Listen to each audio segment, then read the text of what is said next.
So what about the Dawah argument? So this is probably, I mean, this was the one of the reasons I joined Facebook back in whenever it was. After my studies, I came back, and the discussions that we were having among scholars, whether we should or shouldn't be on it. This was one of the arguments, and the fact that you can do a lot of good through social media. Obviously, we've seen the coverage, the Gaza coverage, where the Palestinians have been able to get their message out. So obviously, there are going to be some good aspects to this. This is not all bad. But this thing about the Dawah argument, is it is it balanced? Is it not? That's the question. I remember somebody used to work for us. I was just talking, and she's saying that there's a certain scholar. She checks his post every single day.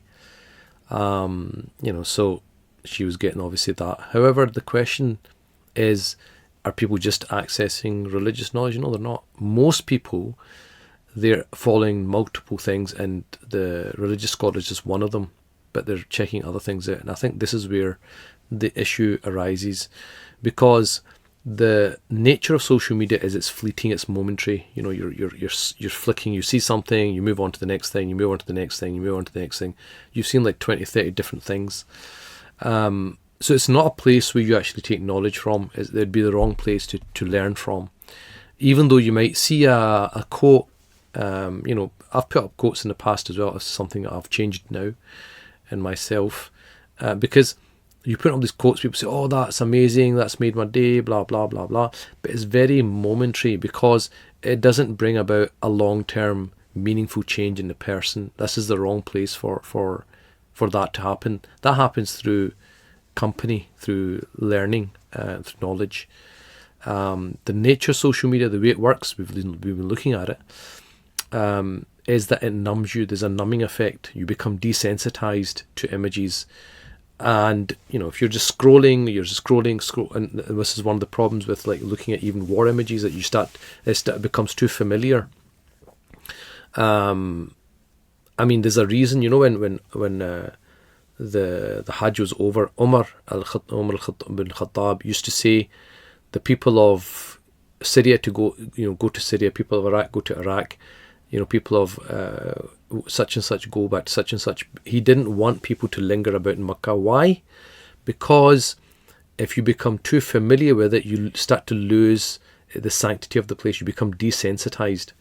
So what happens is, when you have overexposure, you start to become desensitized. If you start seeing too many quotes, knowledgeable quotes, then you start to become desensitized. Okay, that was a good, nice quote. What's the next one? Oh, and that's nice as well. What's the next one? Okay, you're just kind of going from quote to quote without actually sitting like an hour and pondering over its deeper meanings. Who does that? So I think that social media does have a role when it comes to, for example, announcing where to get knowledge from. So the way I now deal with it, and it's not that I was always like this. I've made those mistakes, which I'll talk about in a minute, because you're learning yourself. But I've got to the point where I think that it's good, it's useful for allowing people to know about things that are happening. So this course, for example, I put it on my social media to let people know that, okay, there's a course on this topic, come along and learn about it. So it's good for that, it's good for announcements.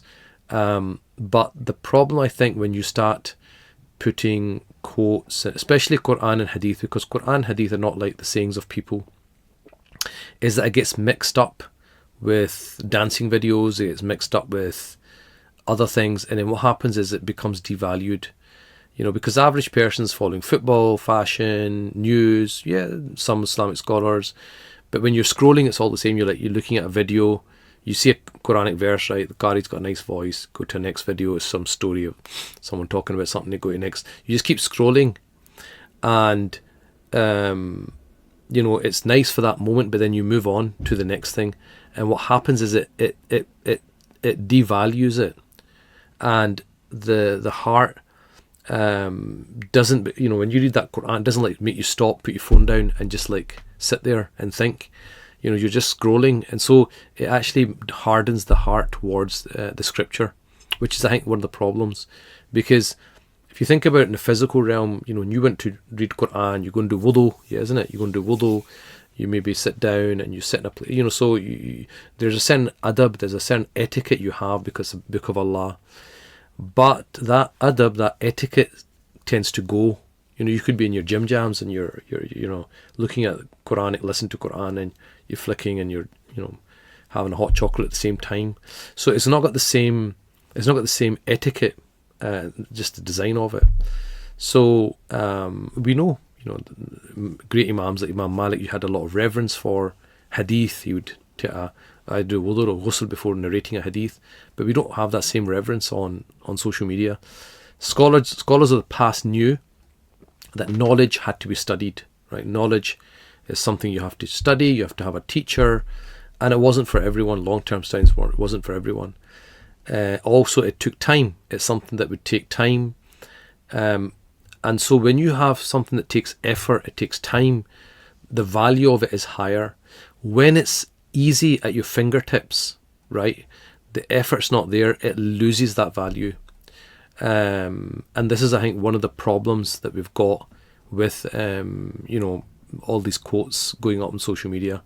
I mean, there is an argument, which is, I've heard this from scholars, it's an argument that, if the people of evil put out their stall, the people of good should put out their stall, which, through discussions, especially with one of my teachers, I've realised that makes sense in the physical realm, right? Where if you're in, back in the day, I don't know if it still happens. I'm sure it does still happen. I don't go into town very often, but in the town centre, the city centre, you'd see stalls, people giving out Quran, talking to people. I understand that, but social media, when so much of it, as we've seen, has got a demonic nature to it, it's like setting up a Quran stall in a nightclub. There's so much gand, right? There's just so much nonsense, darkness around you, and then you try and put a Quranic verse in there. It doesn't really, I don't think it really is hitting people's hearts. So I think social media obviously can be used properly. There can be benefits to it, like announcing courses and so on. But I am not at the where I am now. I'm not in favour of putting up verses of Quran anymore, especially when it gets just mixed up with random videos of people dancing and doing other things. And why do people follow scholars on social media? Well, some of them do it properly. Yep, it's for they actually do want to benefit. Others, well, they like to follow them and follow other people, fashion people and other people. So it's just one of the things they do. And some of it's actually just entertainment. They just like those people who talk about controversial things or argue with people because it's entertaining. And there's entertainment value in it. So it's not always right for the right reasons.